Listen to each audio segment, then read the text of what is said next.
ഇതുപോലെ ലീക്ക് വരുന്ന water heaters നിങ്ങൾ കണ്ടിട്ടുണ്ടോ? അത് അല്ലെങ്കിൽ വാട്ടർ ഹീറ്റേഴ്സിൻ്റെ ടാങ്കിൽ നിന്ന് ലീക്ക് വരുന്നു എന്ന് നിങ്ങൾ പറഞ്ഞു കേട്ടിട്ടുണ്ടോ? നമ്മൾ വാട്ടർ ഹീറ്റേഴ്സ് സെലക്ട് ചെയ്യുമ്പോൾ അത് ഇൻസ്റ്റാൾ ചെയ്യുന്ന ഏരിയയിൽ ആ പൈപ്പ് ലൈനിലെ പ്രഷറാണ് ആദ്യം നമ്മൾ മനസ്സിലാക്കേണ്ടത്.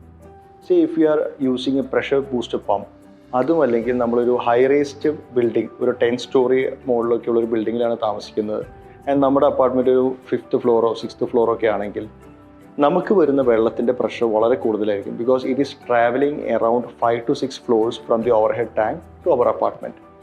ഈ രണ്ട് കേസിലും, അതായത് പ്രഷർ ബൂസ്റ്റർ പമ്പ് ഉപയോഗിക്കുന്ന കേസിലും ഹൈ റേസ്ഡ് ബിൽഡിങ്സിൽ താമസിക്കുന്ന കേസിലും വളരെയധികം പ്രഷറിലായിരിക്കും നമുക്ക് വെള്ളം കിട്ടുന്നത്. പല വാട്ടർ ഹീറ്റർ മോഡൽസിനും 6.5 ബാർ ആണ് പ്രഷർ വിത്ത്സ്റ്റാൻഡ് കപ്പാസിറ്റി വരുന്നത്. ഇത്തരം മോഡൽസ് ഉപയോഗിക്കുമ്പോൾ ഈ ഹൈ പ്രഷർ വിത്ത്സ്റ്റാൻഡ് ചെയ്യാനുള്ള കപ്പാസിറ്റി ഉണ്ടാവില്ല.